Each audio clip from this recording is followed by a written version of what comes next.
So, hello everyone, welcome back to Set Time Bound Goal. And today we are going to start thermodynamics. Here we are going to study KTZ. हालांकि मैं पहले भी बता चुका हूं, अगर MU BTech की बात करें तो केटीजी में लगभग 2 मार्क्स, 1 मार्क्स से लेकर 2 मार्क्स फिक्स है, आना ही आना होता है। और थर्मोडायनामिक्स में फ्लॉट और स्लॉट, मतलब फर्स्ट लॉ ऑफ थर्मोडायनामिक्स और सेकंड लॉ ऑफ थर्मोडायनामिक्स, ये वाला पोर्शन मिला के 3 नंबर आता है। तो अगर इस पोर्शन से बात करें तो 5 नंबर आने की संभावना होती है मैक्सिमम, और मिनिमम एक यहाँ से और 2 थर्मोडायनामिक्स से, तो 3 नंबर, 3 से 5 नंबर के बीच में आने की संभावना है। और ये बहुत ही आसान चैप्टर है, इसमें कोई भी ज्ञान लेने या देने की आवश्यकता ही नहीं है। बस आपको बेसिक बेसिक चीजें आना चाहिए। आपका मैकेनिक्स डूबा हुआ है, आप पूरा गोल हो, तो भी कोई ज्यादा चिंता करने की आवश्यकता नहीं है। इसके सवाल बन जाएंगे। अभी हम जब पीवाईक्यू लगाएंगे, प्रीवियस ईयर क्वेश्चन, तो आप कहोगे हाँ सर आपने जितना पढ़ाया सारा सवाल उसी में से आया। तो मैं ज्यादा टाइम वेस्ट नहीं करूंगा, मैं डायरेक्ट काम की बात को करूंगा। इस थर्मोडायनेमिक्स नाम के पोर्शन को अपन लोग को जल्दी से खत्म करना है और फिर आगे बढ़ना है, ठीक है? तो चलो शुरू करते सर हैं। बीएससी में से कितना आ जाता है? हाँ, बीएससी में 1 सवाल, केटीजी से 1 सवाल, कभी एक कभी ही सर? नहीं आएगा, ठीक है? लेकिन अगर यहां से नहीं देगा ना तो केमिस्ट्री वाले केटीजी से दे देगा, बोला था ना। गैसियस स्टेट नाम का एक चैप्टर है, देखो केटीजी, फिजिक्स का केटीजी और केमिस्ट्री का गैसियस स्टेट, दोनों एक ही है, कोई फर्क नहीं है। मैं इसी को थोड़ा सा एक्सटेंड कर दूंगा, केमिस्ट्री भी खत्म हो जाएगा, मतलब एक साथ ये तुम्हारे सर 2 पूरा चैप्टर खत्म होंगे। फॉर्मूला बेस्ड है। बात समझ में आ रहा है? एक साथ तुम्हारे 2 चैप्टर खत्म होंगे, एक केमिस्ट्री का भी और एक फिजिक्स का भी, ठीक है? अब ये सब सोच रहे होंगे केमिस्ट्री वाले हमारे साथ बेईमानी हो रही है, बीटेक में 2-2 3-3 सवाल आ रहा है इस चैप्टर से, हमारे साथ कभी कभी एक और कभी वो भी नहीं। देखो यार, तुम्हारे तुम्हारे एग्जाम में कितने सवाल आते हैं? मात्र 25, और इनके एग्जाम में कितने आते हैं? 50, ठीक है? तो तुम्हारे एग्जाम के हिसाब से 30 चैप्टर हैं, 30 में से 25 क्वेश्चन ही बनाने हैं। तो कुछ चैप्टर तो ऐसे हर साल होंगे जिसको इन्हें छोड़ना ही छोड़ना है। बात समझ में आ रहा है? Yes sir. पर बीटेक में ऐसा नहीं होता है। तो चलो शुरू करते हैं गाइस। जो लोग भी अभी तक हमारा बैच परचेज नहीं किए हैं, they are must most welcome here. आप सब लोग इसे जरूर परचेज करिए अगर आप 50 से 60 दिन में एमयू को क्रैक करना चाहते हो तो। डेली 6 घंटे की live class you have to attend, and time पे टेस्ट डीपीपी अभी स्टार्ट होगा, 1 तारीख से सारा कुछ स्टार्ट हो जाएगा, तो आपको जरूर ज्वाइन करना चाहिए। तो चलिए शुरू करते हैं आज की कहानी।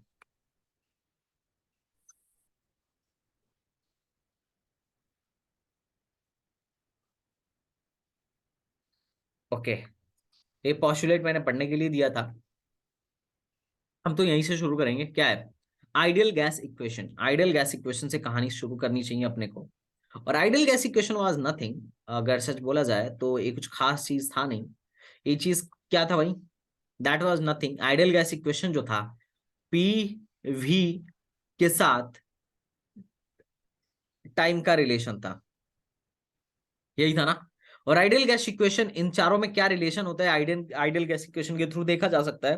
क्या इक्वेशन होता है बोलो? PV is equal to nRT. PV equal PV to is equal nRT. to nRT। एक आइडियल गैस इक्वेशन है जिसको तुम्हें याद कर लेना है। पी क्या है? गैस का प्रेशर। प्रेशर। Pressure. वी क्या है? गैस का वॉल्यूम। वॉल्यूम। टी क्या है? Temperature. टेम्परेचर। एन क्या है? Number of moles. Numbers of moles. हाँ, अच्छा, मोल, मोल के बारे में बताया था कि नहीं जी? मैं तुम लोगों को मोल के बारे में Yes, ज्ञान sir. दिया था। ये सब बताएं। यस एक सर बार फिर से बताए देख थे। लेते हैं। देखो, मोल जो है, that is what is mole. मैं बताता हूँ। देखो, मोल निकालने के, मोल तुम्हें पता होगा क्या है, लेकिन मोल निकालने के 3 तरीके हैं पूरे गैस का, किसी भी मोल निकालने के। या तो तुम्हें बताओ, कोई भी गैस या कोई भी एटम या एलिमेंट या कोई भी तत्व या कोई भी कंपाउंड, अगर मुझे उसका वेट बताओ और उसके बारे में बताओ। अरे मान लो कोई कंपाउंड है, मैं बोला चीनी, 5 ग्राम चीनी है, बताओ ये कितना मोल है? तो तुम्हें चीनी का फॉर्मूला पता है, तो उसका वेट भी पता चल Weight गया और upon molecular weight, molecular mass. ठीक है? 180। या फिर तुम्हें क्या पता हो कि चीनी के कितने मॉलिक्यूल्स हैं, नंबर ऑफ पार्टिकल्स sir. पता हो। या फिर अगर कोई गैस है तो तुम्हें उसका वॉल्यूम पता हो, किस पर? एसटीपी पर, तो तुम डायरेक्ट मोल निकाल सकते हो। जैसे अगर मोल के तरफ आना है तो क्या करना पड़ेगा? आग देना रे। बोलो। मल्टीप्लाई। मल्टीप्लाई। Multiply. मोल निकालना है ना, डिवाइड करना होगा। डिवाइड करना है। Divide by molar mass. किससे? मोलर मास से। और अगर मोल दिया गया है और इसके उल्टा तुम्हें पता करना है तो मल्टीप्लाई भाग देना मल्टीप्लाई करना। मोल मल्टीप्लाई से दूर जाने के लिए करेंगे। मल्टीप्लाई, मोल मोल पाने के लिए भाग। किससे? मोलर मास से या एटॉमिक मास से। अब एटॉमिक मास से नहीं पूछते सर जी ये क्या होता है। अच्छा, नंबर ऑफ पार्टिकल निकालना हो, मुझे ये पता चल जाए कि किसी भी तत्व का, किसी भी यौगिक का, Ayush what are you doing, किसी का नंबर ऑफ पार्टिकल कितना है, अगर सर मुझे ये पता चल जाए कैसे भी कि नंबर ऑफ पार्टिकल कितना है, तो तो मैं डिवाइड करेंगे डिवाइड अविगाद्रो नंबर से सर। तो मैं क्या करेंगे, डिवाइड कर दूंगा n से। सर सबसे पहले तो माइक बंद करवाइए सबका। सर हाँ, अब देखो। सर सर हाँ, सर 10:30 बजे भी क्लास होगी? कौन हो जी? सर अभिशांत अरे अभिशांत, कल क्लास में नहीं थे क्या जी?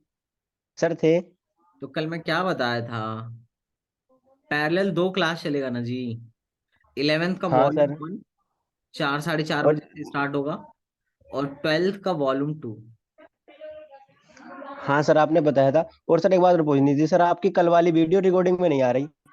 भाई सबको आ रही, किसको नहीं आ रही भाई?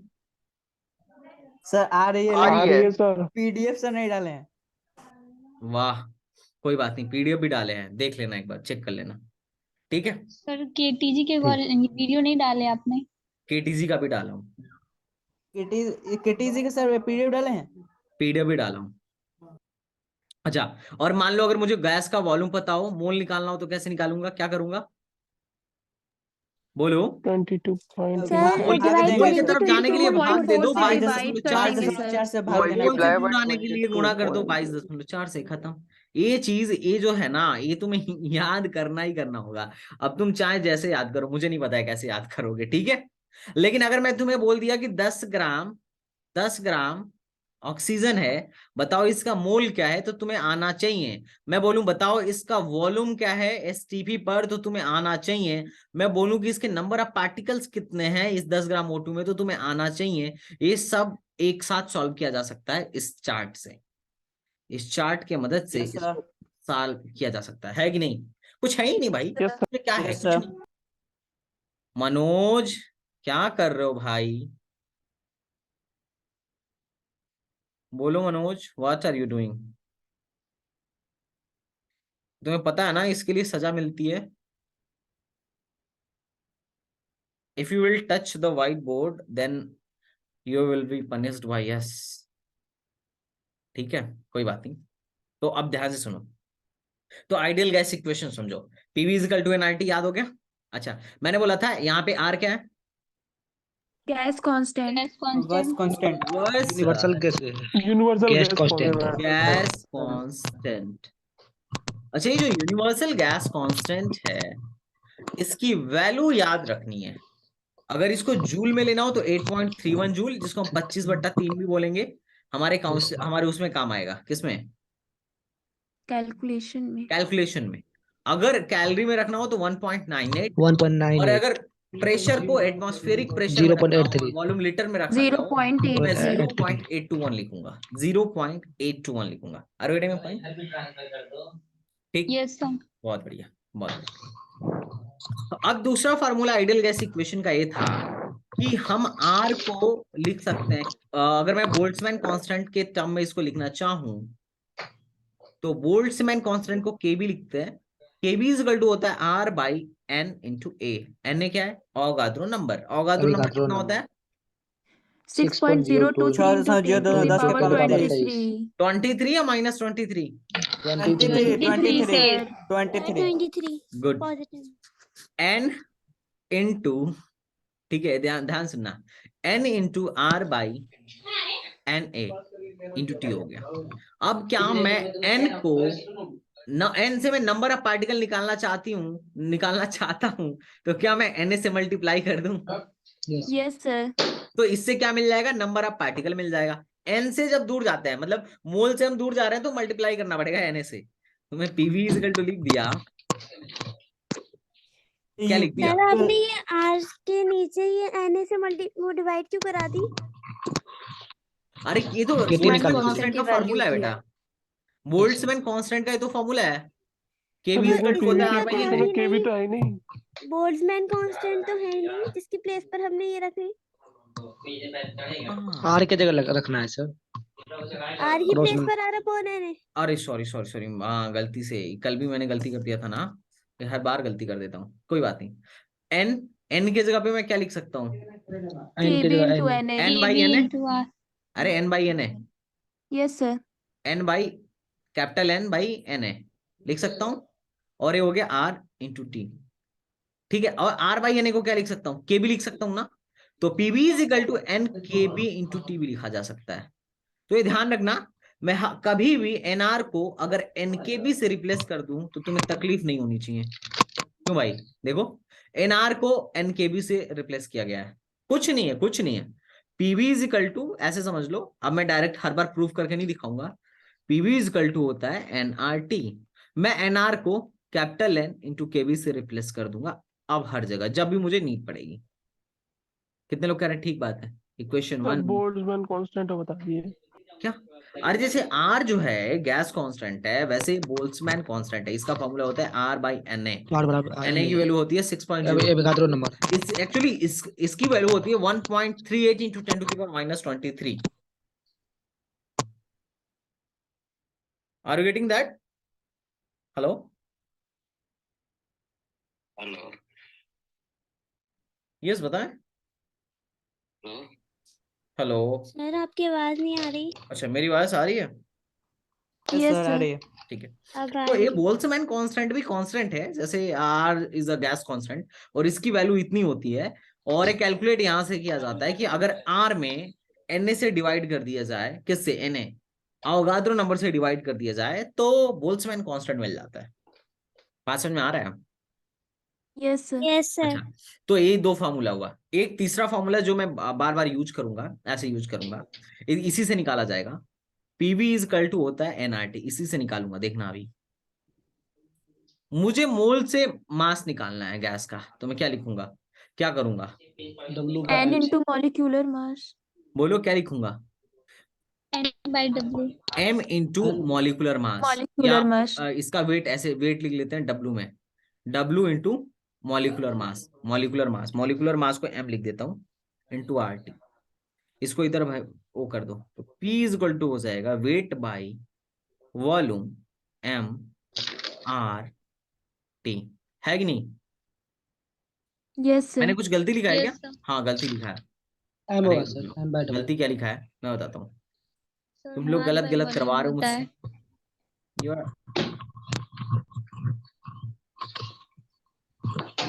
ऐसे देखो, पीवी इज इक्वल टू, मोल की जगह मैं लिख सकता हूँ ग्राम में भार अपान उसका Mass. Atomic mass yes sir. Into RT, molecular इसको मास। इधर भेजो उसको इधर लेके, वॉल्यूम को इधर लेके जाओ इसको इधर लेके जाओ, तो ये हो गया PM is equal to RT.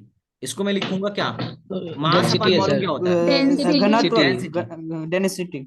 हाँ तो ये हो गया रो आरटी। अरे डेंसिटी मतलब घनत्व, तो मैं इसको PM is equal to rho R T भी लिखूंगा अगर डेंसिटी के फॉर्म में लिखना हो तो। अच्छा ध्यान रखना, टेम्परेचर हमेशा केल्विन में लेंगे, सेल्सियस में कभी नहीं लेंगे। ये है प्रेशर, और ये क्या है, मास है या एटॉमिक मास है, एटॉमिक मास। एटॉमिक मास कह लो, अगर Atomic एटम होगा mass तो, मॉलिक्यूल होगा तो मॉलिकुलर मास कह लो, है ना। Yes, sir. और ये क्या है, रो क्या है, density. Density density of gas, density. R क्या है, universal gas constant. Universal universal gas constant, ठीक है। Constant. Temperature temperature. In Kelvin. Temperature in Kelvin, Kelvin बस खत्म। ये हो गया तुम्हारा आइडियल गैस इक्वेशन, ठीक है, ideal gas equation, and you have to remember it. अभी अपन लोग को ये आगे काम आने वाला है। चलो ये सवाल करो, ये सवाल करो, एक बेसिक सवाल है, इसमें कुछ है नहीं वैसे, पर चलो एक बार दे दिया जाता है, तुम्हें देखा जाए कैसा तुम इसमें परफॉर्म करते हो।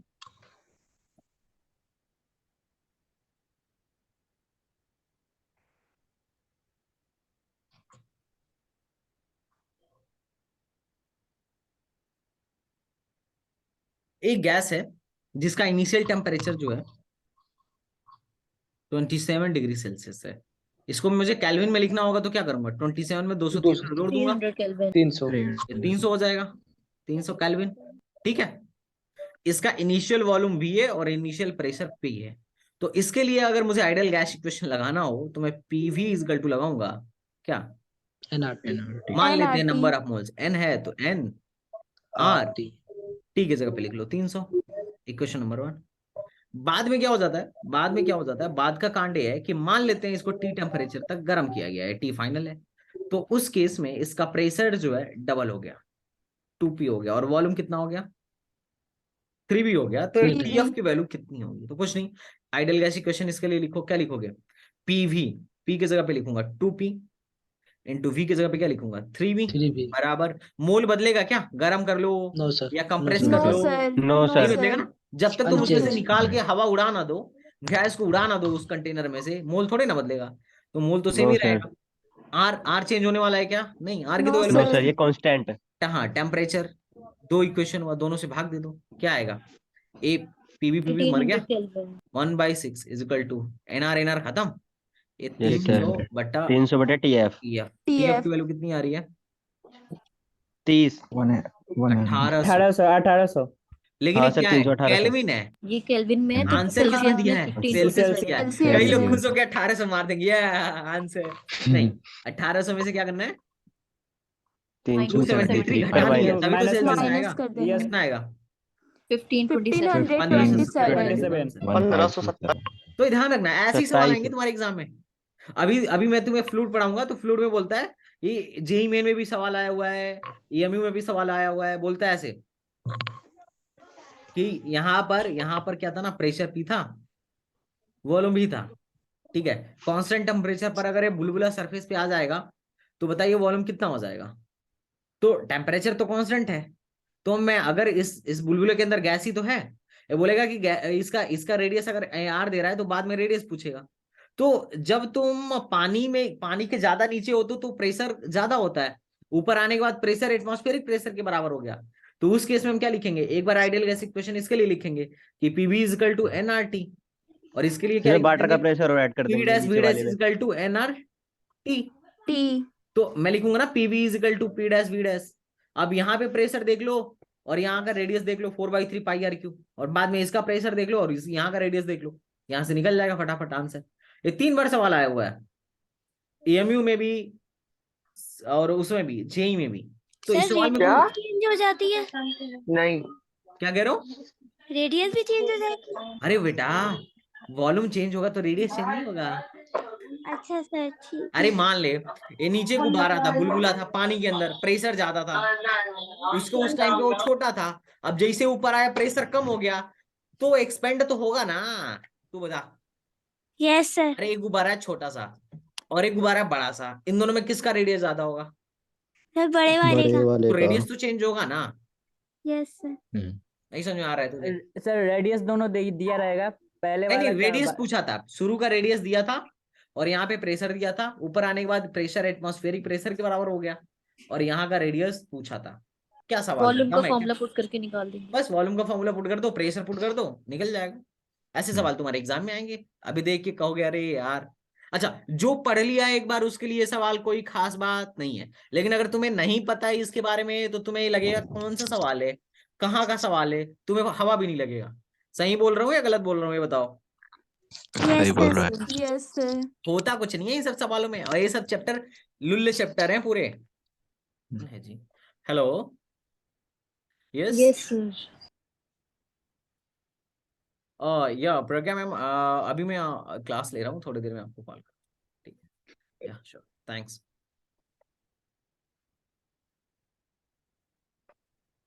हाँ भाई, आइडियल गैस इक्वेशन की बात करें, आइडियल गैस इक्वेशन की।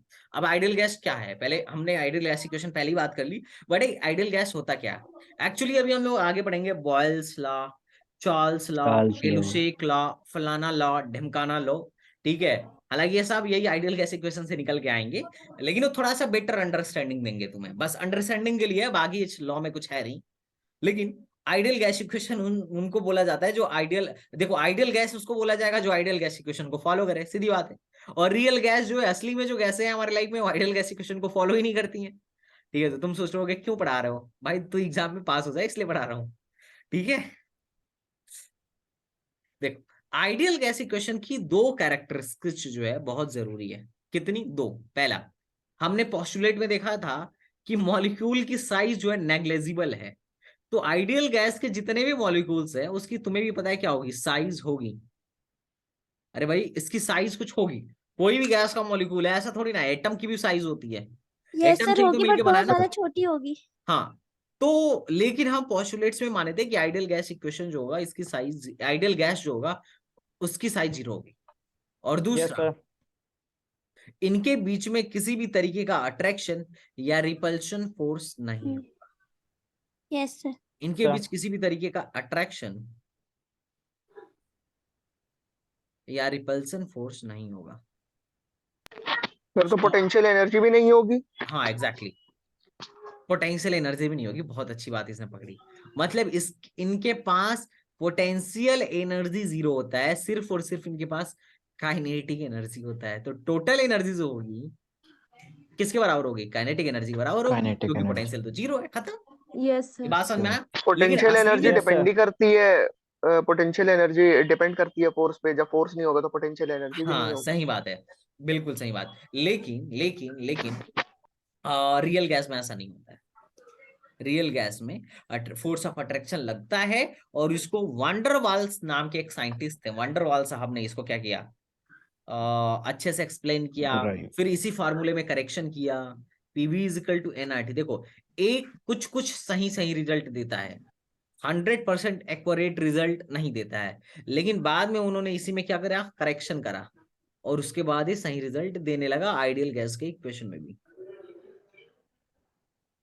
नहीं समझ में आ रहा है? आ गया। ठीक है। ऐसा मतलब अब तुम सोचते होगे यार कि आइडियल जब गैस होता नहीं है तो हम पढ़ते ही क्यों हैं। मैं तुम्हें रीजन बताता हूँ। पहले के टाइम में ना नाविक होते थे, नाविक। Pirates Yes, of sir. Caribbean देखे हो? सुने हैं सर। अच्छा कोई बात नहीं। हाँ सेलर ना। हाँ, समुद्री नाविक जो होते थे, हाँ सेलर। Seller seller. जैसे Yes, Vasco D sir. Gamma था, है ना। Yes. रात के खोज किए। गैलीलियो गैली हाँ, कोलंबस था, है ना। तो ऐसे बहुत सारे थे ना उस टाइम पे सेलर। तो इनके पास ऐसा कोई दिशा सूचक यंत्र खास नहीं था जिससे तुम्हें पता कर सको कि इस एंगल पे भारत है, इस एंगल पे, ऐसा कुछ नहीं था। सिर्फ एक ही कंपास हुआ करता था जो नॉर्थ साउथ का डायरेक्शन बताता था, बस। चुंबक वाला कंपास था जो सिर्फ नॉर्थ साउथ को बताता था। अब वो उसी को तुम्हें देख के चलना है, चाहे तुम जिधर चले जाओ। पूरब पश्चिम से कोई मतलब नहीं, नॉर्थ साउथ बताएगा बस। और उसी के सहारे लोग बड़ी बड़ी यात्राएं कर लेते थे। बात समझ में आ रहा है? तो Yes, जो sir. था 100%, अगर मान लेते हैं समुद्र है, मेरा घर यहाँ पे है, मान लेते हैं अटूफा को मेरे घर आना है, इसको मैंने एक कंपास दे दिया, ले भाई मेरे घर आ जा। तो मतलब इसको मेरे घर तक पहुंचने में कोई गारंटी नहीं है कि पहुंच पाएगी भी कि नहीं पहुंच पाएगी। अगर समुद्र की जले बहुत शांत हो तो भी नहीं पहुंच पाएगी। हो सकता है कि ये कंपास के सहारे इधर चली जाए, इधर चली जाए, इधर चली जाए, इधर चली जाए, इधर चली जाए, लेकिन ऐसा नहीं होगा कि इधर जाएगी, है ना। उल्टा नहीं जाएगी। इसे पता है कि इस डायरेक्शन में है तो इसी डायरेक्शन में अपने को जाना है। लेकिन आजकल के यंत्र एक्यूरेट बताते हैं कि इतने एंगल पे तुम्हें चलाना है। अरे देखो गूगल कैसे बताता है, देखते हो? मतलब Yes, sir. Accurate Yes, sir. जानकारी देता है कि इतने मीटर पे है, ऐसा है, वैसा है। पहले के जमाने में ऐसा नहीं होता था। तो आइडियल गैस इक्वेशन भी ये बताता है कि प्रेशर बढ़ाओगे तो वॉल्यूम, प्रेशर घटाओगे तो वॉल्यूम बढ़ेगा, लेकिन कितना बढ़ेगा ये नहीं बताता था, बस आइडिया दे देता था। देखो, अगर एक आइडियल गैस इक्वेशन पूरा ही गलत होता रियल गैस के मामले में तो इसको लोग एक्सेप्ट ही नहीं करते हैं। लेकिन ये पूरा गलत नहीं था, ये 100% एक्यूरेट नहीं आंसर देता था, बट आइडिया जरूर देता था। अगर ये बोल रहा है कि प्रेशर बढ़ाने पर वॉल्यूम घटेगा तो घटता था। नहीं समझ रहे हो? एक Yes, प्रोपोर्शनैलिटी sir. नहीं देता था। मतलब प्रोपोर्शनैलिटी के हिसाब से बात करें कि ये चीज बढ़ाऊंगा तो ये चीज घटेगा कि बढ़ेगा, तो ये चीज एकदम सही बताता था। लेकिन कितना घटेगा कितना बढ़ेगा एक्यूरेट नहीं बताता था। और हमने अभी तक, तुम जो फिजिक्स में पढ़ते आ रहे हो ना, जिसमें पोस्टुलेट मान के चला जाता है हर चीज का, तो वो भी ना एक प्रोपोर्शनैलिटी बताता है, मतलब अनुमानता बताता है कि ये चीज करोगे तो ये चीज होगा। 100% एक्यूरेट तो आगे तुम्हें चल के समझ में आएगा फिजिक्स में कि क्या मामला है। समझ में आ रहे हो? अगर ये पूरा ही गलत होता तो कभी एक्सेप्ट ही नहीं करते लोग। तुम ही एक्सेप्ट नहीं करते, है कि नहीं? कोई बात नहीं, अब आओ रियल गैस के बारे में बात करते हैं। रियल गैस क्या है, रियल गैस क्या है, ठीक है, रिवेटिंग पॉइंट, रियल गैस क्या है। सर हाँ जो आप बता रहे हैं कि प्रेशर बढ़ाने पर आयतन घटता है, वॉल्यूम वाला, हाँ, तो सर वह सूत्र में तो पीबी बराबर आर एन आर टी है, तो पीबी तो दोनों से समानुपाती है। अच्छा अच्छा, रुको रुको रुको रुको, अरे वो नीचे चला जाएगा ना अभी volume. PV is equal to होता है एन आर टी। अगर टेम्परेचर कांस्टेंट रखो तो किसी गैस के लिए तो मोल कांस्टेंट है, तो ये पूरा कांस्टेंट हो गया, तो पीवी हो गया कांस्टेंट। पी बराबर क्या हुआ, कांस्टेंट बाई वॉल्यूम।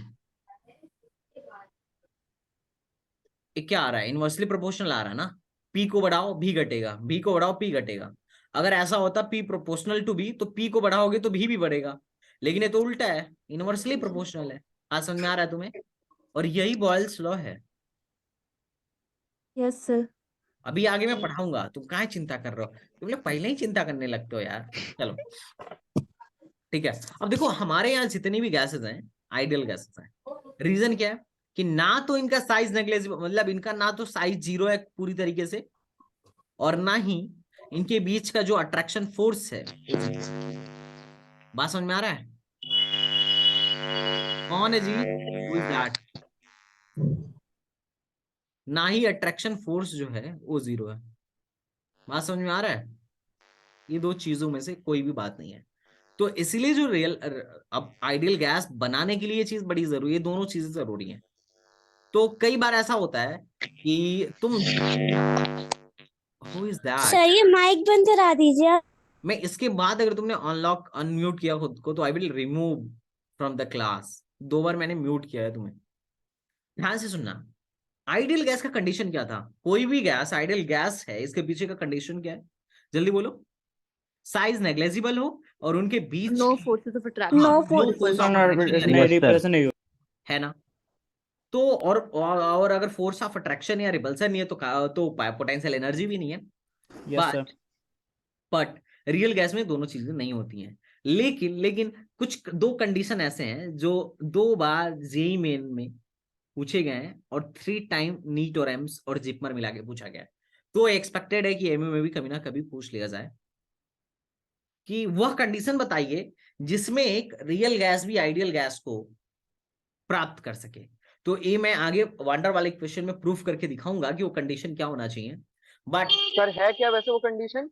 मैं बता रहा हूँ, वो अभी वो याद रखने वाली बात है, क्योंकि ये आएगा।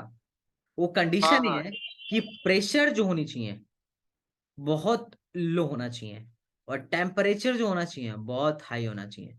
अगर कोई गैस बहुत लो प्रेशर और हाई टेम्परेचर पर है, तो वह आइडियल गैस की तरफ बढ़ रहा है, वो आइडियल गैस को क्या कर रहा है, फॉलो कर रहा है। Are you getting my point और नॉट। सर, ये तो यस बेसिक है सर। हाँ बेसिक केमिस्ट्री का, बेसिक हाँ कॉन्सेप्ट है, पहले यही तो बताया जाता है, टेम्परेचर हाई और वो प्रेशर हाई टेम्परेचर लो। हाँ बिल्कुल, प्रेशर लो टेम्परेचर हाई, ठीक है। बात समझ में आ रहा है। Yes sir. Yes, sir. अब रियल गैस में क्या हुआ था ना, अभी वंडर वाली क्वेश्चन हम लोग देखेंगे, लेकिन अभी सर हम पहले, एक चीज और, ये हाँ वाले कंडीशन इसमें क्या था, मतलब किस तरीके से पूछेगा क्वेश्चन में, क्या बोलेगा ना कंडीशन? कि कोई भी real gas as a ideal gas कब बिहेव करने लगती है, हाई अच्छा टेम्परेचर पर एंड लो प्रेशर पे, high pressure and low temperature, high pressure high temperature, low pressure low temperature, 4 option देगा। तो यू हैव टू चूज कि प्रेशर पे कंडीशन क्या होना चाहिए और टेम्परेचर में कंडीशन क्या होना चाहिए, you have to choose it. देखना है, मैं तुम ये क्वेश्चन में तुम्हें टेस्ट में भी दूंगा, और तुम में से 70% लोग गारंटी है गलत करेंगे, गलत करेंगे ही करेंगे, क्योंकि हर बार देता हूं, हर बार गलत करके आते हैं गधेड़े। ठीक है चलो, अब हम कुछ रूल्स देखते हैं कि बॉयल्स लॉ क्या है, चार्ल्स लॉ क्या है, इनके ग्राफ्स क्या हैं। मैं केमिस्ट्री भी कवर करते चल रहा हूँ, तुम्हें भी पता है एक बात, तुम्हें भी पता है। अच्छा अभी तक मैंने जो पढ़ाया उसमें किसी को कोई तकलीफ, अभी कुछ पढ़ाया भी नहीं हूँ नो सर। अभी तक, नहीं, रिवीजन है अभी तो। कुछ भी तकलीफ नहीं है ना, आगे अभी बढ़ता चला जाएगा। There should not yes be sir. Any problem, ठीक है। अगर कोई प्रॉब्लम हो तो बेहिचक बोलना, मैं उसको फिर से रिवाइज करा दूंगा ताकि तुम्हें भूल। Hello yes sir.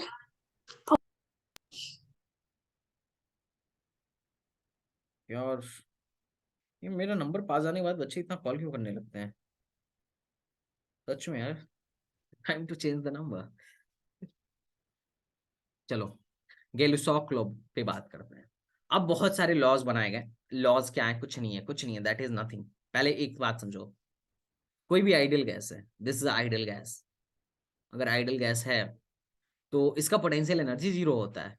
तो सर जी काइनेटिक एनर्जी कितना होता है? तो काइनेटिक एनर्जी इसके एक मॉलिक्यूल का एवरेज काइनेटिक एनर्जी हम निकालेंगे, ठीक है? उसको हम इससे के से रिप्रेजेंट करेंगे। के is the average kinetic energy of translation. Translate कर रहा है, हम इसमें वाइब्रेशनल एनर्जी नहीं ऐड कर रहे हैं, ठीक है? पर गैस मॉलिक्यूल का जो काइनेटिक एनर्जी होगा ये होगा 3/2 kT। क्या होगा भाई? 3/2 kT। ये बात ध्यान से सुनना, कितना होगा भाई? 3/2 kT। अरे बोलो, काइनेटिक एनर्जी Yes, कितना sir. होगा? काइनेटिक एनर्जी, काइनेटिक 3/2 एनर्जी पर kT। गैस मॉलिक्यूल कितना होगा? 3/2 kT। 3/2 kT। मतलब एवरेज काइनेटिक एनर्जी है ए मॉलिक्यूल का, ठीक है? एक मॉलिक्यूल का एवरेज काइनेटिक एनर्जी जो है दैट इज 3/2 kT है। खत्म बात, ये अपने को याद रखना है, ठीक है? ये डायरेक्ट याद कर लें, क्या कह रहे हो? डायरेक्ट याद कर लें। हाँ, ये तो तुम्हें याद करना ही पड़ेगा, ये काइनेटिक एनर्जी याद करना ही पड़ेगा। और काइनेटिक एनर्जी पे सवाल भी आता है। सर ये काइनेटिक कैसे? एनर्जी जो है एक मॉलिक्यूल का एवरेज काइनेटिक एनर्जी जो होगा सिर्फ और सिर्फ उसके टेम्परेचर पे डिपेंड करेगा। सिर्फ और सिर्फ उसका टेम्परेचर पर डिपेंड करेगा। वो कौन Yes, सी sir. गैस है इस बात पर डिपेंड नहीं करेगा। Yes sir. ऑक्सीजन का एक मॉलिक्यूल लो, हाइड्रोजन का एक मॉलिक्यूल लो, तीनों को 300 डिग्री सेल्सियस पे रखो, देख लो ना किसकी काइनेटिक एनर्जी ज्यादा है, दोनों का सेम होगा। बात समझ Yes, आ रहा sir. है? काइनेटिक एनर्जी पर मॉलिक्यूल जो है डिपेंड करेगा किस पे? इसी पे डिपेंड, Temperature पे। टेम्परेचर पे। That's depends only temperature. Are you getting my point? Yes, sir. ठीक है। तो अच्छा, पीवी इज इक्वल टू होता है nRT। ओके, बात समझ में आ रहा है? Yes sir. देखो एक Yes, फॉर्मूला, sir. एक फॉर्मूला तुम्हें याद करना होगा। पीवी इज इक्वल टू होता है 2/3 n इंटू काइनेटिक एनर्जी। अब मैं तुम्हें इस फॉर्मूले को दिखा रहा हूँ कि कहाँ से आया। के की जगह पे देखो ये फॉर्मूला जो लिखा गया है, PV is equal to 2/3 n। क्या लिख रहा हूँ? के की जगह पे तुम एक चीज लिख दो, काइनेटिक एनर्जी है ना, इसकी जगह पे तुम लिख सकते हो ना 3/2 kb इंटू टी। लिख सकते हो ना? 2 ने 2 को Yes, मार दिया, sir. 3 ने 3 को मार दिया। पीवी इज इक्वल टू हो गया n kb t। एक क्या PV is equal to nRT से ही तो आया है? Yes, sir. बोलो, नहीं? Yes, sir. यस नहीं सर, समझ में आ रहा है? आ बोलो। गया सर। तो हमें एक सर फॉर्मूला नहीं और आया मेरे समझ में। नहीं आया, नो सर। कोई बात नहीं। चलो मैं एक बार फिर से लिखता हूँ, नथिंग, कोई बात नहीं। देखो अच्छा ऐसे सोचो, पीवी इज इक्वल टू होता है nRT। nr को मैं n के से, पीवी इज इक्वल टू मैं n kT लिख सकता हूँ, n kb into T. Yes sir. अच्छा, मैं इसको काइनेटिक एनर्जी के टर्म में लिखना चाहता हूँ, काइनेटिक एनर्जी के टर्म में लिखना चाहता हूँ। तो मैं kb इंटू टी को, देखो काइनेटिक एनर्जी होता है 3/2 kb into T. kb into T को मैं रिप्लेस करना चाहता हूँ, तो ये हो जाएगा 2/3 इंटू काइनेटिक एनर्जी। यहाँ पे क्या मैं kb इंटू टी को ऐसे लिख सकता हूँ, pv is yes sir. 2/3 n kinetic energy. क्या मैं ऐसे लिख सकता हूँ? बोलो। Yes sir. तो यही चीज पे लिखा हुआ है। सर अभी आपने कुछ और करा था। नहीं, मैंने यही बोला था। मैं पहले ऊपर से नीचे उतर रहा था, अब नीचे से ऊपर चढ़ गया। Okay sir. ठीक है? Yes sir. अच्छा, अगर मान लो टेम्परेचर कांस्टेंट हो, ध्यान से सुनना, अगर टेम्परेचर कांस्टेंट हो तो क्या काइनेटिक एनर्जी कांस्टेंट होगा? Yes, sir. हाँ नंबर ऑफ पार्टिकल तो हाँ कांस्टेंट ही होंगे, है कि नहीं? क्योंकि ना तो गैस Yes, लीक sir. हो रही है और ना यस ही गैस सर। बाहर मिलाई जा रही है। तो इस केस में अगर मान लिया जाए इफ देखना, ए वाइल्स लॉ या गैलुसेक लॉ समझने की कोशिश करना। इफ टेम्परेचर बराबर कांस्टेंट, टेम्परेचर को क्या कर दिया गया है? कांस्टेंट कर दिया गया है, तो काइनेटिक एनर्जी जो होगी कांस्टेंट होगी। पीवी इज इक्वल टू क्या था? 2/3 एन into kinetic के energy. ई। ये अगर कांस्टेंट है तो नंबर ऑफ पार्टिकल तो कांस्टेंट ही है। अगर Yes, गैस sir. इसमें से निकाला जाता, लीक कराया जाता तो अलग मसला है, या इसमें पाइप लगा के गैस डाला जाता तो अलग मसला है। गैस वही है जो पहले थी, तो इसका मतलब ये पूरा कांस्टेंट है। तो क्या मैं लिख सकता हूँ पीवी बराबर कांस्टेंट? बोलो। Yes sir. Yes, sir. Yes, sir. हाँ है ना? तो अगर PV is equal to constant है तो शुरू में जो इनिशियल पीवी है कुछ टाइम बाद जो अगर मैं पीवी निकालूं उसके बराबर ही होगा, क्योंकि ये तो कांस्टेंट है, पीवी की वैल्यू तो कांस्टेंट है कि यस नहीं? सर।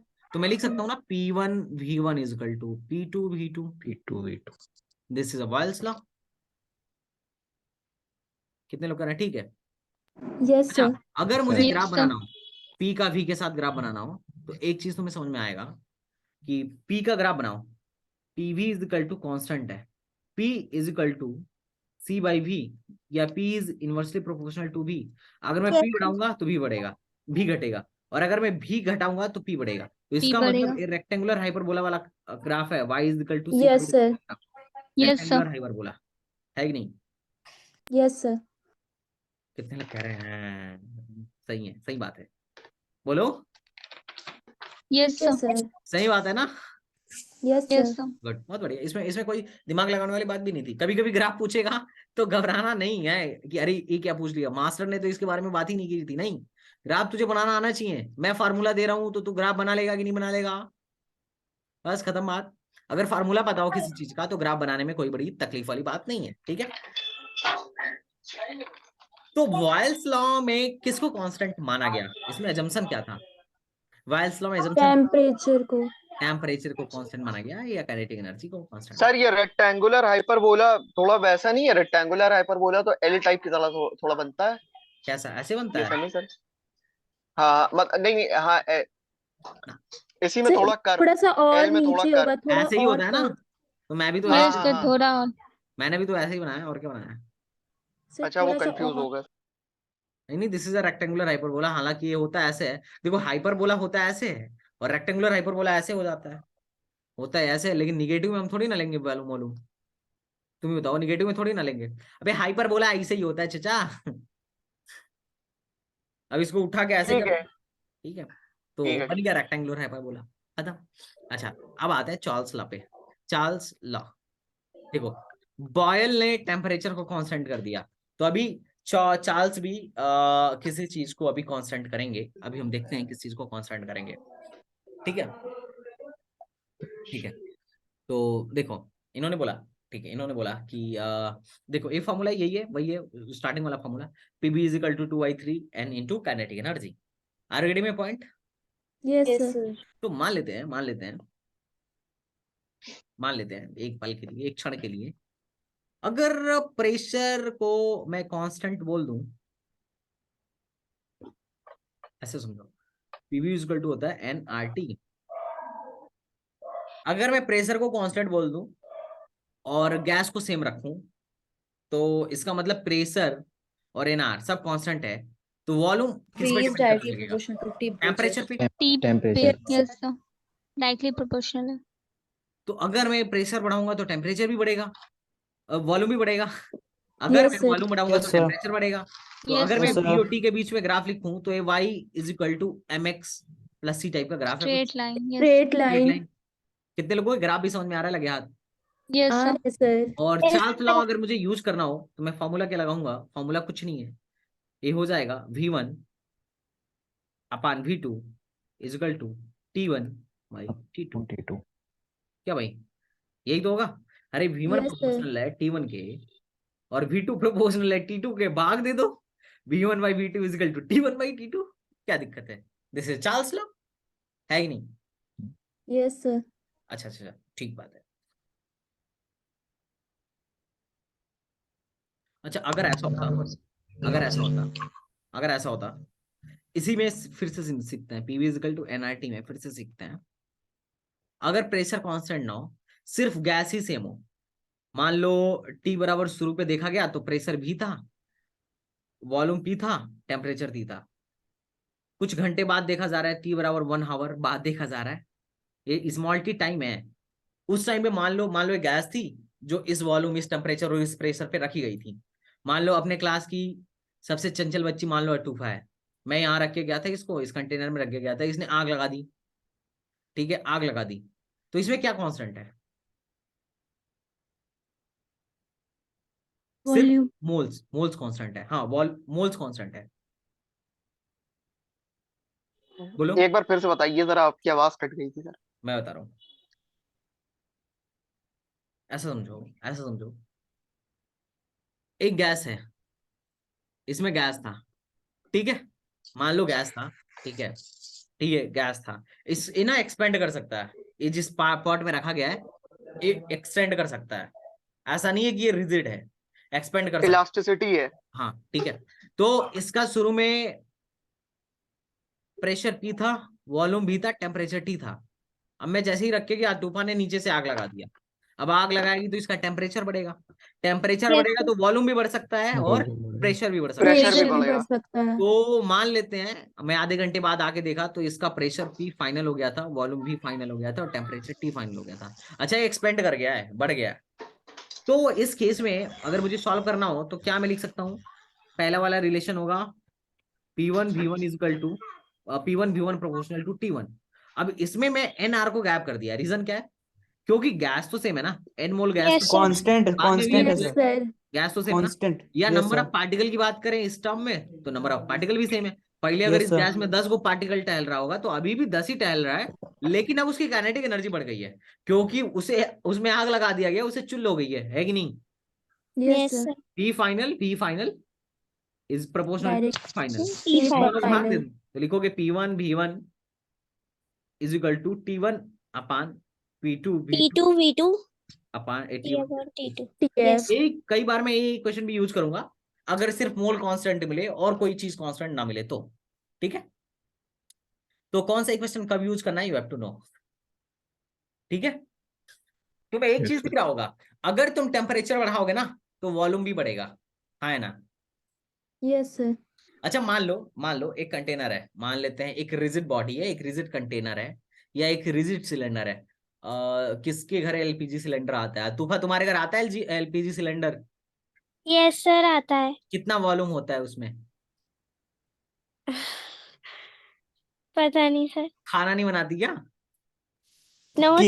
केजी में आता है सर, 12 किलो गैस आता है सर, 12-13 केजी में किलो। आता है सर। हाँ, केजी में आता है, लेकिन अगर मैं वॉल्यूम की बात करूं, चलो 20 तक होगा। चलो मान लेते हैं कुछ भी मान लो, कुछ भी यार, कुछ भी लीटर हो, मान लेते हैं जो भी हो, 13 किलो सही बोले कि बच्चे सही बता रहे हैं कि इतने किलो का गैस आता है, दैट इज। तो एक बात समझो, मान लेते अप्रोक्स हैं कि 27 लीटर का होता होगा। चलो मान लेते हैं उसमें 30 लीटर गैस भरा जा सकता है, उसका वॉल्यूम क्या है? 30 लीटर, ठीक। अब तुमने उसको क्या किया, लेके आए और उसको तुमने चूल्हे पे रख दिया, अब वो गर्म होने लगा, तो उस केस में जब वो गर्म होगा तो क्या बढ़ेगा? उसका temperature. Volume, temperature, temperature, temperature बढ़ेगा। और टेम्परेचर। क्या क्या चेंज होगा? प्रेशर। Volume, pressure. और क्या चेंज होगा? Volume, volume. अरे कैसे? सर वॉल्यूम वॉल्यूम रिजिड कैसे है ना वॉल्यूम तो भाई, सर जाएगा? फिक्स है तो वो। तो पिघल जाता है वो ना। तो देखो फट जाएगा। मैं बता रहा हूँ अरे एक गैस की आराम खासियत से क्या है, आराम से। गैस की खासियत क्या है कि जिसमें तुमने डाला है उसकी वॉल्यूम अब गैस की वॉल्यूम बन गई, सीधी बात, समझ में आ रहा है? ये गैस की क्या है, यस सर, खासियत है। तो शुरू में भी तो 30 लीटर ही वॉल्यूम था, बाद में भी 30 लीटर ही वॉल्यूम है सही बात है। कि नहीं? हाँ, अगर ऐसा सही बात होता है। कि सिलेंडर एक्सपेंडेबल होता तो ये बार बार प्रेशर मारता और सिलेंडर एक्सपेंड हो जाता। और फटने के पीछे का रीजन भी यही है, प्रेशर इतना ज्यादा बढ़ जाता है क्योंकि वो वॉल्यूम तो बढ़ाना चाहता है पर जगह नहीं है कि Yes, वॉल्यूम sir. बढ़ाए, तो Yes, बाद में sir. क्या करता है? फाइनली फाड़ देता है, बूम। यूलेज की जगह जब नहीं छूटती होगी जब। बात समझ में आ रहा है? नहीं, जैसे जैसे तुम गर्म करते हो ना, काइनेटिक एनर्जी बढ़ने लगती है तो प्रेशर भी बढ़ने लगता है। देखो ऐसे सोचो, PV is equal to NRT, temperature बढ़ाए प्रेशर भी बढ़ने लगा, धनाधन प्रेशर बढ़ा जा रहा है, प्रेशर बढ़ा जा रहा है। Are you getting my point? Yes, sir. और टेम्परेचर बढ़ा रहे हो तो वॉल्यूम भी बढ़ना चाहता है, it also Yes, sir. Want to expand. तो जब ज्यादा प्रेशर होगा तो फटेगा ही फटेगा, ऑब्वियस सी बात है। क्योंकि Yes, sir. Kinetic Yes, energy बन sir. रहा है। काइनेटिक एनर्जी क्या है, बार बार बार बार वो इसके जो पार्टिकल्स हैं, मॉलिक्यूल्स है, टक्कर मार रहे हैं इसके दीवारों को, किसके, सिलेंडर की दीवारों को धनाधन टक्कर मार रहे हैं। जितना स्पीड है, जितना काइनेटिक, जितना टेम्परेचर ज्यादा, उतना तेज काइनेटिक एनर्जी, और जब बार बार टक्कर मारेंगे तो फटना ही है, ऑब्वियस सी बात है। ठीक है, Yes, तो sir. इससे पूरा लोहा फट जाता है, लोहे का होता है मतलब उस टाइप का। लोहा, भाई नहीं भाई मतलब साहब, तुमने देखा नहीं है गैस का प्रेशर, इतना बड़ा ट्रेन हाँ खींच के हाँ लेके जाता है, देखा है कभी? हाँ स्टीम हाँ इंजन हाँ इसीलिए हाँ तो काम हाँ करता था, इतना बड़ा ट्रेन हाँ खींच के लेके हाँ चला जाता था। ये तो 30 हाँ, लीटर वो का कोई सिलेंडर डालो है तो भाई। गैस पैदा होता था ना। अरे ये तो 30 लीटर का ही सिलेंडर है बस, है कि नहीं? सही बात है, अगर वो उतना बड़ा ट्रेन खींच सकता है तो इसको फाड़ने में क्या है? सही तुमने बात है। कभी देखा नहीं होगा, तुमने कभी देखा होगा गांव में पहले क्या होता था ना, ऐसा होता था कि सर एक सेट्स, बार हो गया था यहाँ पे मेरे गांव में। अरे नहीं, सेट्स होते थे, सेट्स होते थे। एक तो होता है सीमेंट वाले, वो मतलब ऐसा होता था, मतलब क्या कहते हैं उसको यार, एक टीन के होते हैं और एक सीमेंट के होते हैं, देखा है कभी करकट। तुमने? यस हाँ sir. Shade yes sir shade. हाँ, शेड यस सर। होते हैं ना, अरे गांव में होता है यार, छप्पर यस टाइप सर का होता है। है, यस सर, टीन का टीन का होता होता है है और या एक सीमेंट का होता है, दो चीज का होता है, सीमेंट ठीक का है। भी होता है। हाँ, तो मैं बता रहा हूँ, जब आंधी आती है ना, तो मैं तुम्हें बताता हूँ एक उसको, उनका अभी तुम्हें बर्नौली थ्योरम में पढ़ाऊंगा तो तुम्हें पता चलेगा कि जब आंधी आती है, ये आंधी आती है, तो घर के अंदर तुम्हारी क्या है, जो एयर है उनका वेलोसिटी कुछ और है, ठीक है। उसमें पता चलता है कि यहाँ पे घर के अंदर जो एयर है वो किसी और वेलोसिटी से आराम से है, मस्त, और जो बाहर का एयर है वो भी शुरू में इसी वेलोसिटी से था, लेकिन जब बहुत तेज आंधी आती है तो इसकी वेलोसिटी बहुत ज्यादा हो जाती है, तो नीचे Yes, वाले sir. का प्रेशर बहुत ज्यादा हो जाता है, और कई बार ऐसा होता है ना ये सेट्स उड़ जाते हैं, कई बार ऐसा होता है Yes, sir. सेट्स फट जाते हैं, इतना पावर है सर, इसमें। उन पर प्रेशर कैसे होता है अंदर वाली एयर पर? हाँ, ऐसा होता है कि जब वेलोसिटी ज्यादा होती है, मतलब ये, तुमने ऐसा कभी महसूस किया होगा, ट्रेन के सामने खड़ा होना, ट्रेन के सामने खड़ा होना, यहाँ ट्रेन के No, सामने खड़ा sir. होना, अब ट्रेन जब गुजरेगी तो आसपास की हवाएं जो होंगी ना, बहुत तेज यहाँ वेलोसिटी हो जाएगा। अब वेलोसिटी यहाँ ज्यादा होने का मतलब यहाँ प्रेशर कम हो गया, और पीछे जो तुम्हारा प्रेशर है वो ज्यादा है अभी भी, तो प्रेशर डिफरेंस आ गया, तो तुम्हें ना पीछे से प्रेशर लगेगा, तुम ट्रेन की तरफ झुक जाओगे या खींचे चले जाओगे, कई बार एक्सीडेंट भी हो जाता है। तो यहाँ पे क्या होता है, नीचे मान लो, नीचे एटमॉस्फेरिक प्रेशर है या कुछ प्रेशर मान लो P1 है, और यहाँ पे वेलोसिटी जो है इनवर्सली प्रोपोर्शनल होता है प्रेशर के, तुम्हें मैं बर्नौली में दिखाऊंगा। अब इधर वाले बाहर वाले हवाओं का जब वेलोसिटी ज्यादा हो जाता है तो यहाँ प्रेशर कम हो जाता है। अब देखो, जब तक प्रेशर सेम रहेगा तब तक कुछ नहीं होता है, लेकिन जैसे ही प्रेशर डिफरेंस आ गया, नीचे की हवाएं उधर जाने की कोशिश करेंगी, Yes, sir. अंदर वाली इसीलिए उड़ हवाएं जाते हैं टीम. अंदर वाली हवाएं ऊपर जाने की कोशिश करेंगी, और उस चक्कर में सेट से उड़ जाएंगे, फट जाएंगे, कुछ भी हो सकता है। आज Yes. पता सर, बोलो। आज पता लगा क्यों करकट उड़ जाता है। इसीलिए कहते हैं फिजिक्स पढ़ा करो, फिजिक्स, है ना। सर गांव में बहुत उड़ता है ना। हाँ, नहीं होता है ऐसा, ऐसा होता है, तो सेम चीज है। तो इस बात का ध्यान रखना कि वॉल्यूम कब चेंज होगा, अगर रिजिड बॉडी के अंदर कोई गैस है तो वॉल्यूम नहीं चेंज होगा, ठीक है। चलो कोई बात नहीं, कई बार ऐसा मैंने इसलिए बताया, तुम ना पकड़ नहीं पाओगे कि क्या कांस्टेंट है। इस केस में ये गैस सिलेंडर वाला जो मैंने एग्जांपल दिया, क्या कांस्टेंट था? Number of Sir, moles. most नहीं, वो तो constant. कांस्टेंट है ही, और क्या कांस्टेंट? Volume. वॉल्यूम। Volume. तो यहाँ पे मैं लगाऊंगा P proportional to T, P1 by P2 is equal to T1 by T2, ये फॉर्मूला मैं डायरेक्ट लगाऊंगा अगर ऐसा सवाल आया तो, ठीक है। कितने लोग कह रहे हैं हाँ हाँ, Yes. नहीं, Yes, sir. ठीक है, चलो। तो वही ये कांस्टेंट वॉल्यूम ला यही है बस, that is nothing, P proportional to T, P1 by P2 is equal to T1 by T2। कितने लोग कह रहे हैं ठीक बात है, बढ़िया बात है, गुड। कुछ इसमें Yes, sir. इसमें कोई नई चीज है ही नहीं, मास्टर है तो बस हम वैसे भी कर लेते, है कि नहीं। अच्छा, प्रेशर और टेम्परेचर का कर्व बनाना हो तो कैसे बनाऊंगा? Straight line, sir. स्ट्रेट है। इस कर्व का जो स्लोप होगा tan थीटा होगा, या जो m होगा, किसको देगा, सोच के बताना।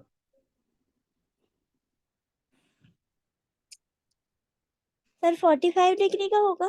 क्यों भाई, 45 का क्यों होगा, तुम्हारा रिश्तेदार है।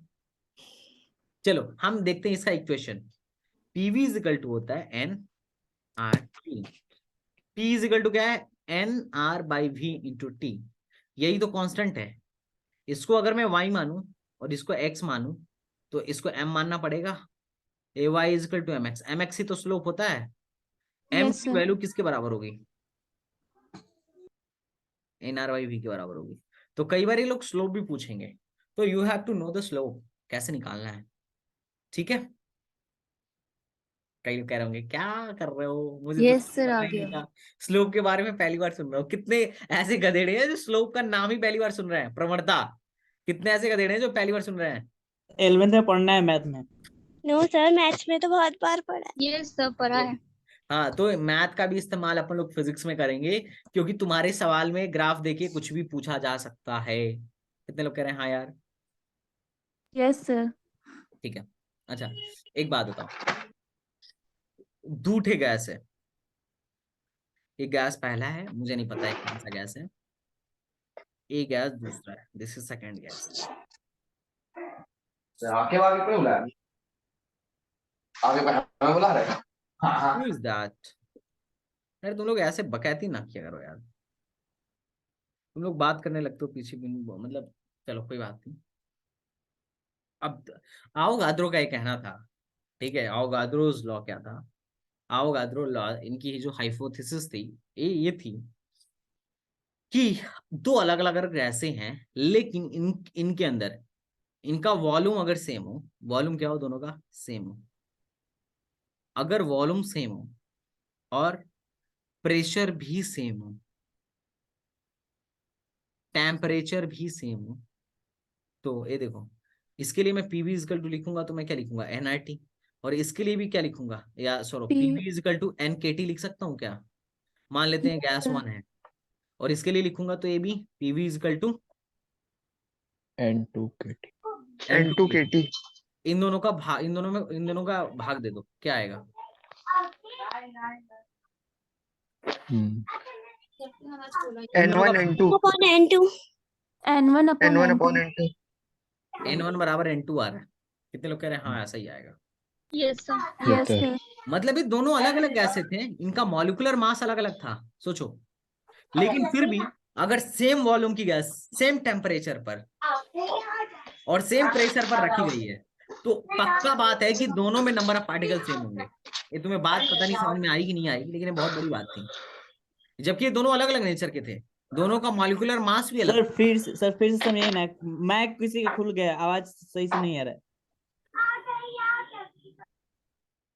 दो अलग अलग गैस हैं, हो सकता है एक हाइड्रोजन और एक क्लोरीन हो, लेकिन अगर दोनों की सेम वॉल्यूम लेके सेम टेम्परेचर और सेम प्रेशर पर मेंटेन किया जाए और दोनों के नंबर ऑफ पार्टिकल्स को काउंट किया जाए, तो दोनों में नंबर ऑफ पार्टिकल सेम होंगे। यस सर, आ गया समझ। ये अवोगाद्रो की हाइपोथेसिस थी। ठीक है, कितने लोग कह रहे हैं ठीक है, कोई बड़ी बात नहीं Yes, sir. Yes sir. Real gas equation अच्छा, में गॉट इट। वंडरवाल नाम का साइंटिस्ट, वंडरवाल साहब ने रियल गैस इक्वेशन में अब क्या चेंजेस किया, we are going to discuss about that. लेकिन उसे करने से पहले कुछ क्वेश्चन है आपके लिए, प्यारे प्यारे सवाल। चलो करो।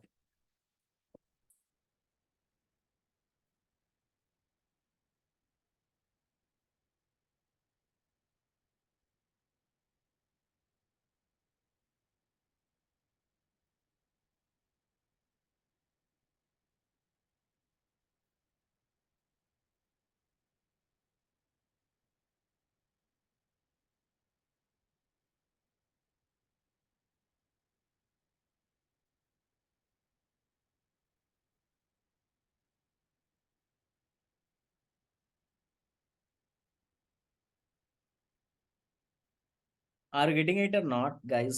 Please tell me.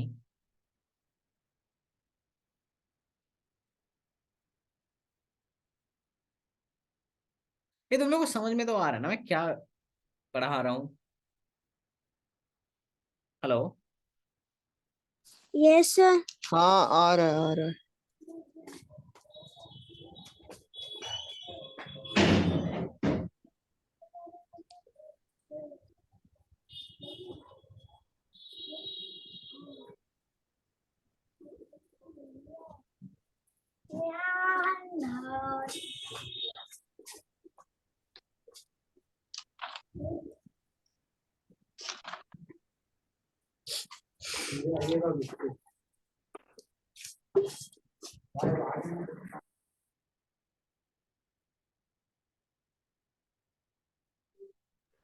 Sir C answer आ रहा है। गुड। कैसे करोगे? Air is filled at 60 degree Celsius, मतलब इनिशियल टेम्परेचर 60 डिग्री सेल्सियस है, ठीक है, in open mouth. Open mouth मतलब बर्तन खुला हुआ है।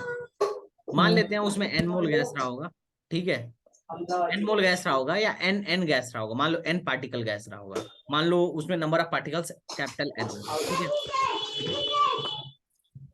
अर्शलान, जी सर। यार तुम्हारा माइक खुला हुआ है, नॉइज आ रहा है। जिसके माइक से नॉइज आ रहा है, सच बता रहा हूँ, फिर मैं अभी माइक देना बंद कर दूंगा तुम लोग को।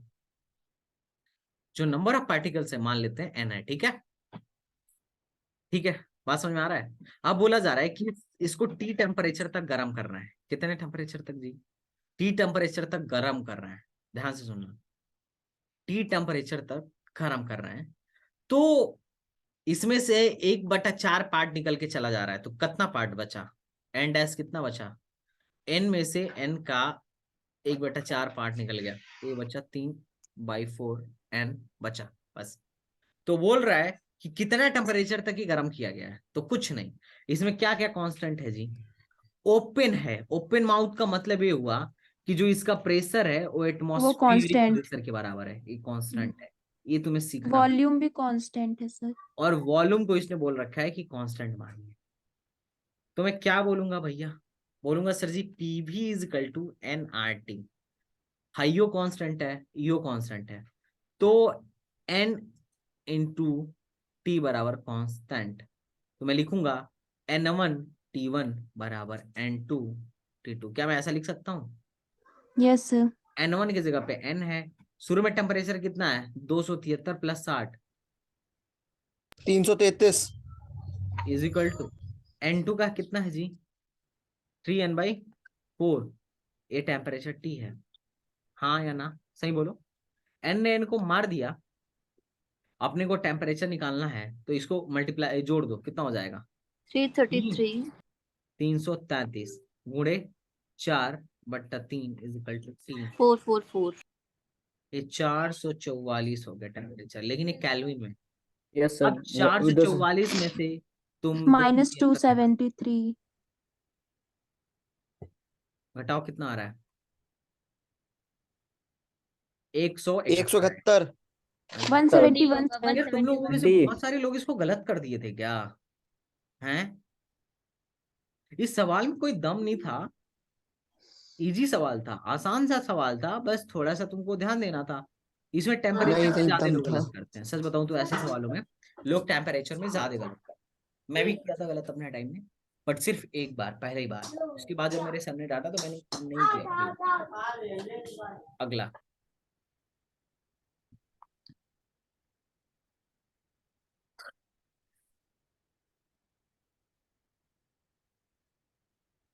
करो सवाल। तुम लोग तो यार सवाल ही नहीं लगा रहे हो कुछ।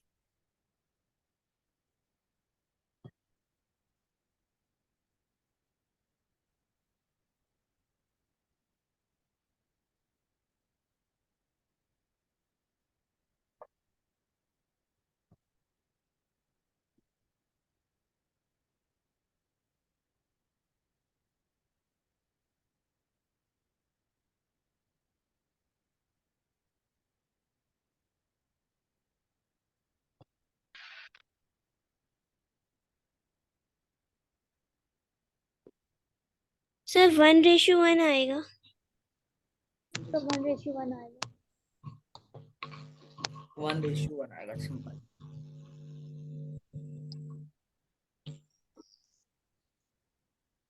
सर बर्रे से टू आ रहा आंसर। और कोई सर ऑप्शन बी आ रहा, सर ऑप्शन बी।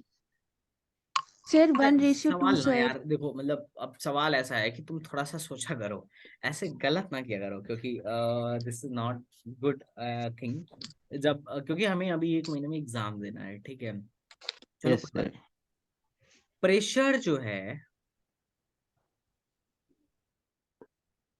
P है,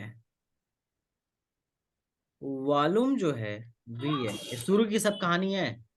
और सर ऐसा तो नहीं टेम्परेचर जो डी है डी आ रहा है डी। T है, शुरू में। ठीक है। हाँ सर, डी आ रहा है, डी।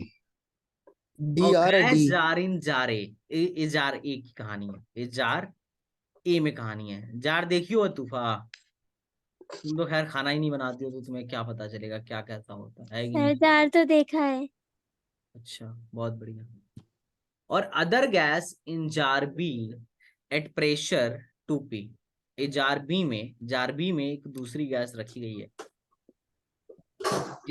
जिसका प्रेशर 2p है, वॉल्यूम उसका थोड़ा सा कम है और इसका टेम्परेचर 2t है। बोल रहा है कि the ratio of number of molecules मान लेते हैं इसमें n1 है और इसमें n2 है। तो मैं क्या लिखूंगा, देखो इसके लिए इक्वेशन लिखो, PV is equal to n1 kBT into T direct. इसके लिए क्या लिखूंगा, 2p into V/4 is equal to n2 into kBT into 2t। दोनों को भाग दे दूंगा, PV ने PV को शहीद कर दिया, KBT को शहीद कर दिया। क्या बचा, ये देखो, ए बचा, भाग दो। 1/2 इज इक्वल टू 2 और 2 उस साइड चला जाएगा। 1 is equal to 4। n/2 n2, तो ये हो जाएगा 4 इज इक्वल टू n1/n2। तो n1 और n2 का रेशियो क्या हुआ, 4/1। 4/1, दैट इज 4:1 आंसर। डी। ठीक है, कितने लोग कह रहा है ठीक बात है, बढ़िया, सही है। Good, is it right? Right इस राइट। सवाल को करते हैं। इस सवाल में थोड़ा सा ना दिमाग लगाना तुम लोग, ठीक है?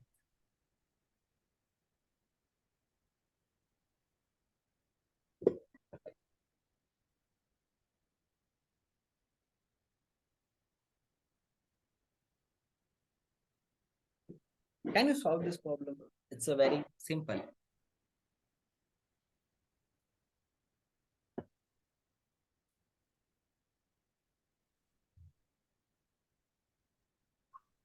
एक कंटेनर ये है, ये थर्मल इक्विलिब्रियम में है कंटेनर बी के साथ। थर्मल इक्विलिब्रियम का मतलब ये हुआ, थर्मल इक्विलिब्रियम मतलब टेम्परेचर सेम है। टर्म को समझना। Sir D. ठीक है, सर ए ऑप्शन। अब बोल रहा है कि बोथ कंटेनर है। Sir A option. बहुत बढ़िया, ऑप्शन ए होगा। अच्छा गर्ल्स ज्यादा सर ए सर, कर रही है हमारे क्लास में। सर ए सर। Okay good. और इक्वल मास, इसमें क्या बोल रहा है, बोथ ये दोनों इक्वल मास को कंटेंट कर रहे हैं। इसमें भी मास m है और इसमें भी मास m है। ठीक है, which of the following can be true, क्या सही हो सकता है, क्या सही हो सकता है? ठीक है, PV is equal to NRT लगाएंगे और एन और टी तीनों चीजें कांस्टेंट है। चलो देखते हैं क्या सही हो सकता है। एक बार सवाल को बहुत अच्छे से पढ़ना। बोल रहा है कि टेम्परेचर सेम है और मास सेम है। ठीक है, क्या सही हो सकता है? मान लेते हैं पहली बात, देखो गैस ए जो है अलग है और गैस बी जो है अलग है। तो इसमें अगर मास सेम है तो अगर इसका मैं मोल निकालूं तो मान लेते हैं इसका एटॉमिक वेट जो है कैपिटल M है, इसका एटॉमिक वेट भी मान लेते हैं कैपिटल M2 है, AM1 होगा। तो ये हो जाएगा M बाई क्या, M बाई M1 N1 की जगह पे, और N2 की जगह पे क्या हो जाएगा, M बाई। M/M2। ये दोनों अलग अलग है कि नहीं है? दोनों के मोल्स अलग अलग हैं। कितने यस लोग कह सर, रहे हैं ठीक है, दोनों के मोल्स अलग अलग है। ठीक है, यस सर। ठीक है चलो। तो एक बात मैं ये बोल सकता हूँ कि PV इज इक्वल टू अगर nRT की बात किया जाए तो इसमें टेम्परेचर कांस्टेंट है। कितने लोग कह रहे हैं हाँ जी सही बात है, temperature. Yes sir. Yes sir. तो मैं ऐसा बोल सकता हूँ कि PV is proportional to N। सीधी बात है, ऐसा बोला जा सकता है ना? Yes sir. ठीक है, तो देखो P A is equal to PB सही नहीं हो सकता है। रीजन क्या है? क्योंकि ये तो तब सही होता है जब नंबर ऑफ मोल्स सेम होते हैं।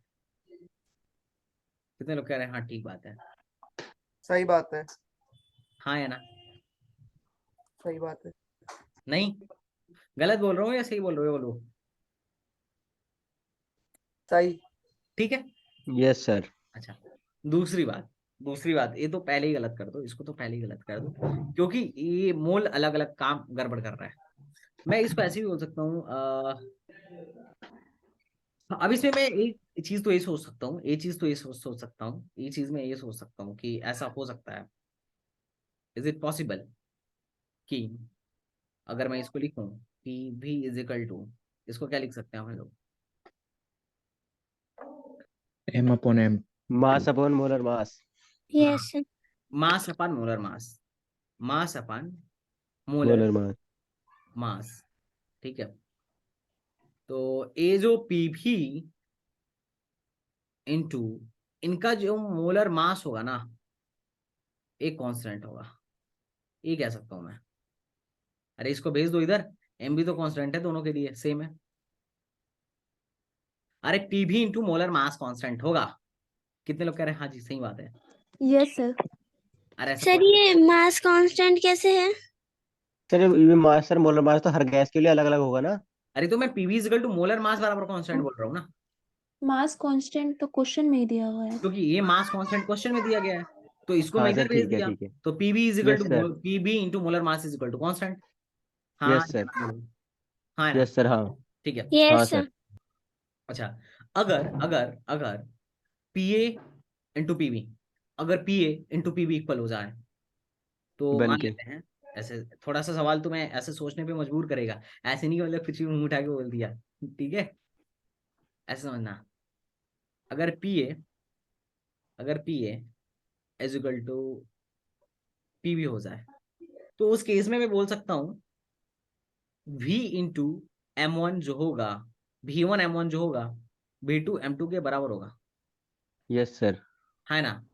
तो चूंकि यहाँ यस पे सर। M1 बराबर नहीं है M2 के, तुम ही देखो, अनदर गैस है, तो जब गैस ही चेंज हो गई तो इसका एटॉमिक मास भी चेंज हो गया। Yes sir. तो जब M1 बराबर नहीं है M2 के, तो V1 जो होगा बराबर नहीं होगा V2 के, सीधी बात है। अगर M1 M2 के बराबर होता तो ये कट जाता, V1 V2 के बराबर आ जाता। तो इसका मतलब ये सही हो सकता है। अरे सोचो चाचा, सोचो। सर अभी तो आपने कहा था दोनों के लिए मास सेम है, क्वेश्चन तो में ये दे रखा। मॉलिक्यूलर मास मास अरे है। मॉलिक्यूलर कांस्टेंट है मास है यार, बेटा, क्वेश्चन में। ये मॉलिक्यूलर मास है, M1 और M2 मॉलिक्यूलर मास है, मास ओह सर सेम है, ठीक है ठीक है। मॉलिक्यूलर मास सेम नहीं है। अरे यस सर। मॉलिक्यूलर मास है भाई, मॉलिक्यूलर मास है, ये ठीक दोनों गैस अलग अलग ठीक है ना यार।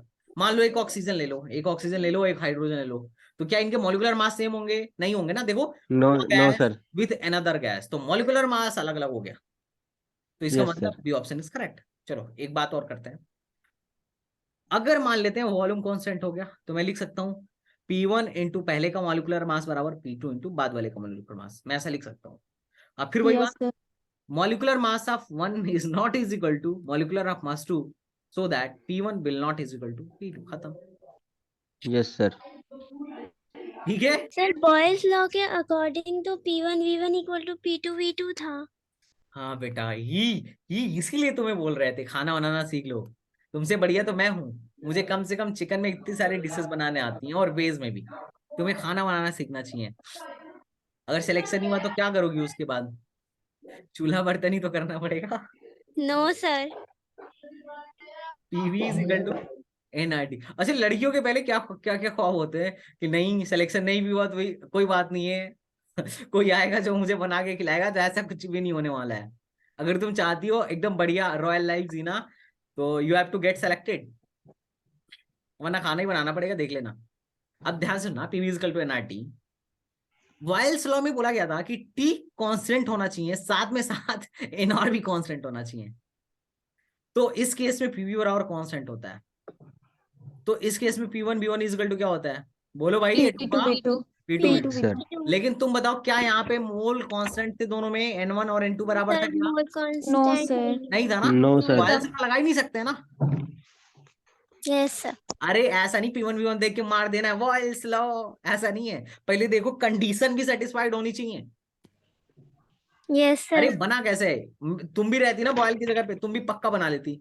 इसमें बनाना ही है। बोल दे टेम्परेचर कांस्टेंट कर लो, इसको कांस्टेंट कर लो, तो पीवी कांस्टेंट हो गया नियम। अरे कोई Yes, sir. नियम है यस क्या? सर। Yes sir. अरे नहीं, उसने प्रूफ करके दिखाया था भाई। ऐसे ऐसे मतलब ये प्रैक्टिकली तुम बोल रहे हो, थ्योरेटिकली बोल रहे हो, उन्होंने प्रैक्टिकली करके दिखाया होगा, है कि नहीं? सही बात की गलत बात बोलो। Yes, सही सही sir. बात बात सर। सर।